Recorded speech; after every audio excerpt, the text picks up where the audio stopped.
Okay, today is the day. Today is the day that I'm going to try on every single item that is currently in my fall and winter wardrobe, at least the things that I would categorize as my 10 out of 10s, my favorites, the things that made the cut in my most recent closet declutter. Filming this video is a result of a video I did a little bit ago, maybe 2 uploads ago, where I talked about some changes that I made in my wardrobe, really paring things down, paring things back to a level that I haven't really done before. I've always, well, that's not true. I have not always been intentional with my clothing purchases, with the things that I bring into my closet. And as a result of that, I ended up having a lot of stuff that I wasn't wearing, that I didn't love, kind of those things that are in that 60 to 80% good range. It was easy for me to let go of the stuff that was clear no's, but I kept holding on to all those things that would fall into the just okay category. But recently I had this wardrobe epiphany. If you want to hear about it, you can go and watch that video. I'll link it somewhere. But I had this epiphany about my desire to have a smaller closet and the joy that I believed that it would bring me, and it has done so. It has proven to be true that I really enjoy having less. I will say that I think that this is just a step in that process of finding out what contentment looks like for me. I feel like everything about style and our relationship to clothing and our relationship to our body and ourselves, it's like constantly in flux. And so in no way do I think that this is the final form that my closet is going to take. This is just the current place that I'm sitting at. This doesn't include my pajamas and workout clothes. It doesn't include the things that are in kind of the purgatory or like maybe section of my wardrobe. I have a few things under the bed that are also in a wait and see situation. So this doesn't include any of that. This is just the firm yeses that I've decided to keep, that make me feel really good, make me feel like myself, and they are in no way perfect. This is also another caveat I guess I have to give at the start. These are not perfect things. There's things about some of the items that are not necessarily perfect for me, things that I might want to change, or if I had the opportunity to replace them one day after they've worn out, that I wouldn't necessarily pick that exact thing again. But for now, where I am, this is the closet that I have, that I'm content with, and that I'm actually using. I'm wearing every single thing that I'm going to show you here. So yeah, I think that that's everything I needed to tell you. It's not perfect, it's ever in flux, and it's bringing me a lot of joy right now. Here it is.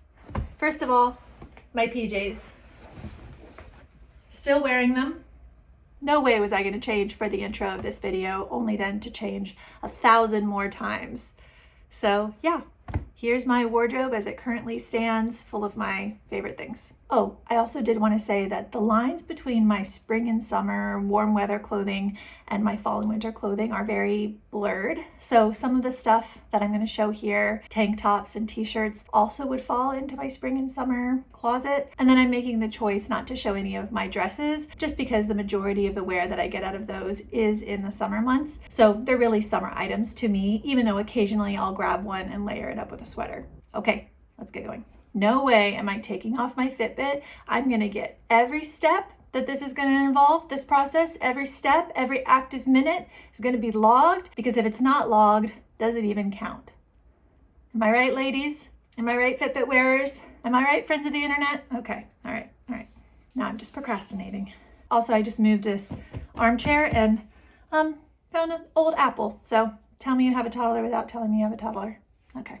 So with all of the tank tops, these obviously serve a layering purpose during the fall and winter months. We really have quite a range of temperatures across those 2 seasons. In early fall, I could easily wear a tank top and a pair of jeans, or even honestly a tank top and a pair of shorts, and I would be totally fine. But today it's in the 20s. So I really need a broad variation of clothing across the fall and winter months. But I would say once winter comes, tank tops are the kind of things that I would layer underneath overalls, then put a sweater on top or something like that. They obviously get less and less use as the season progresses. For my own posterity, I'm going to include where I got the thing, whether it was new or secondhand, and also generally, if I can remember, about how long I've owned it. I feel like this information might be interesting to some of you, and also will just help me in the long run be able to keep track of my wardrobe and better understand how I'm using the things that I have.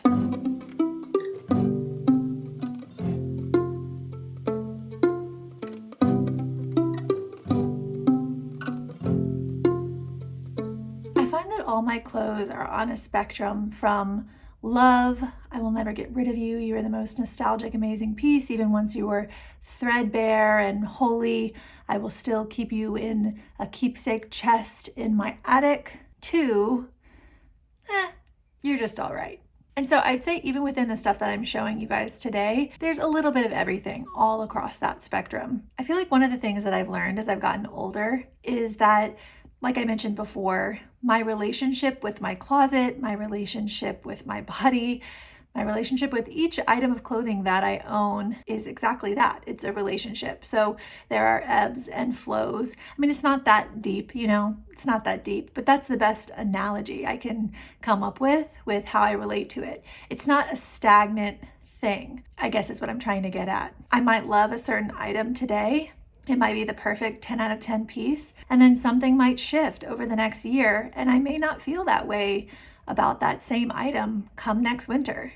Part of having contentment, I feel like, in the things that I own is being okay with that ebb and flow, being okay with things changing, being okay with the fact that this is like a living, breathing thing that's going on here.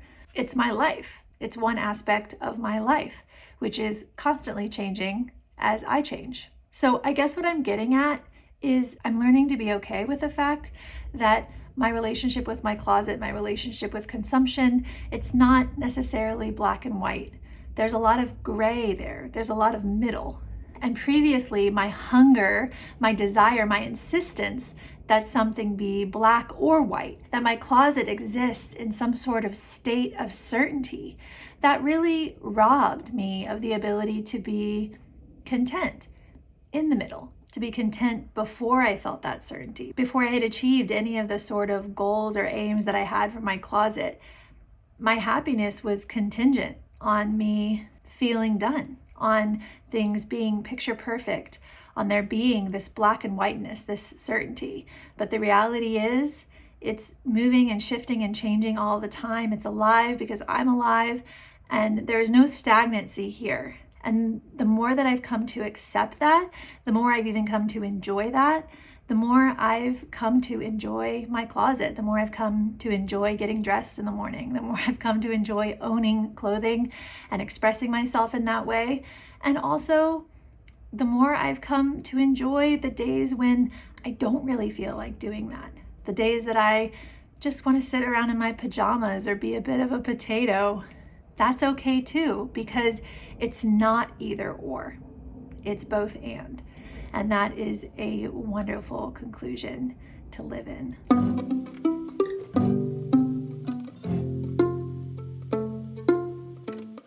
I think what made this declutter different is that I was okay with the undone nature of the thing.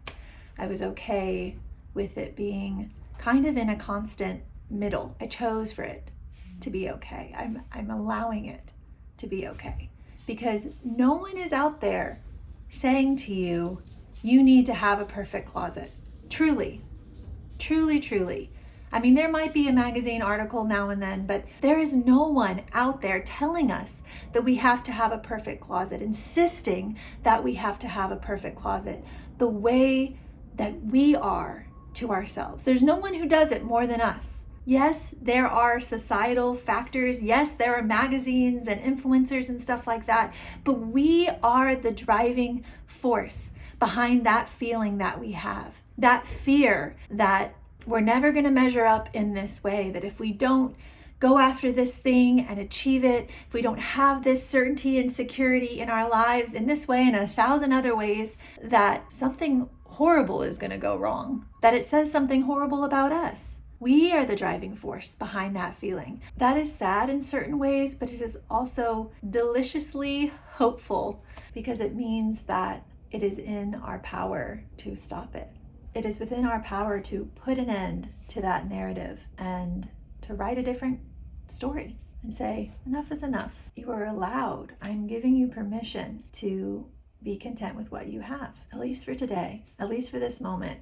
You don't have to seek. You can give yourself permission to stop, to get back in touch with what is really going on. And you don't have to do it all at once. Everything that is worth achieving, at least in my experience, takes time. You only need to take a step, just a step, and then another step, and then another step. You can never do more than that at once. If you're saying, I've had 50 declutters and my closet isn't where I want it to be, each one of those declutters was a step that was necessary for you to take to get to this moment. Nothing is wasted, you are not behind, and all you're responsible for is the next step. If you see some vision of a closet that you want, if you see some vision of that off in the distance, don't berate yourself for the fact that you're not there yet. There was a time in your life when you didn't even see that vision, that you didn't even, to use the analogy, see the city off in the distance. You walked all this way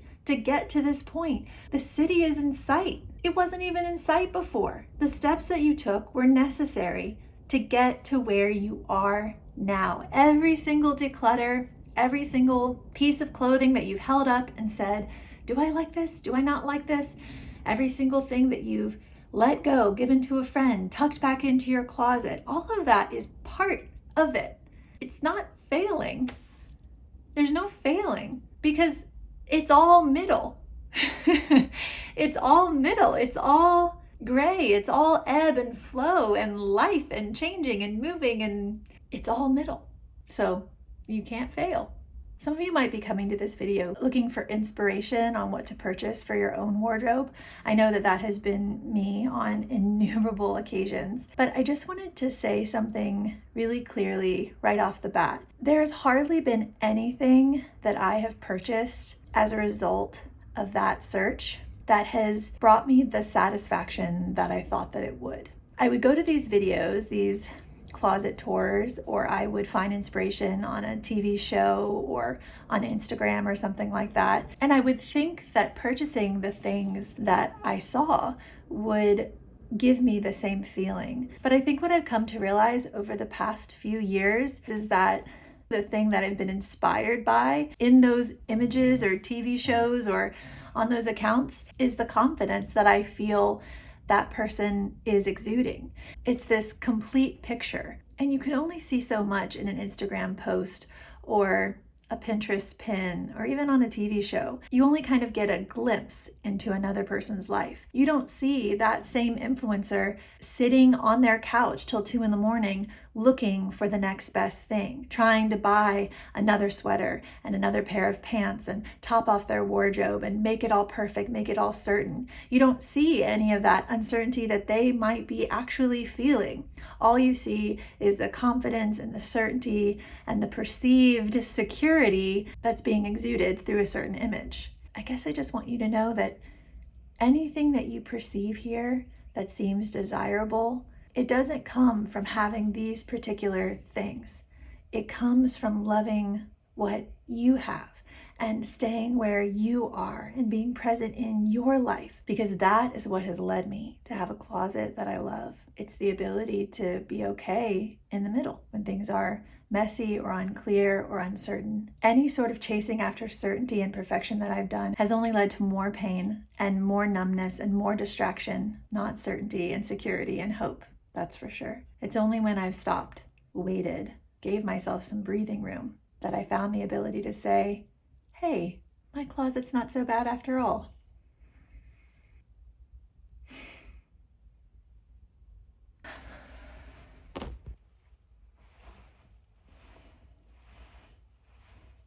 Fashion, fashion, fashion, fashion, fashion,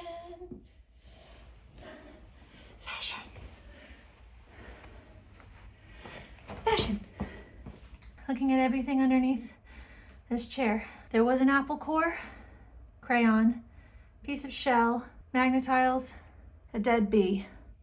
What does this mean? If you'd be so kind as to interpret.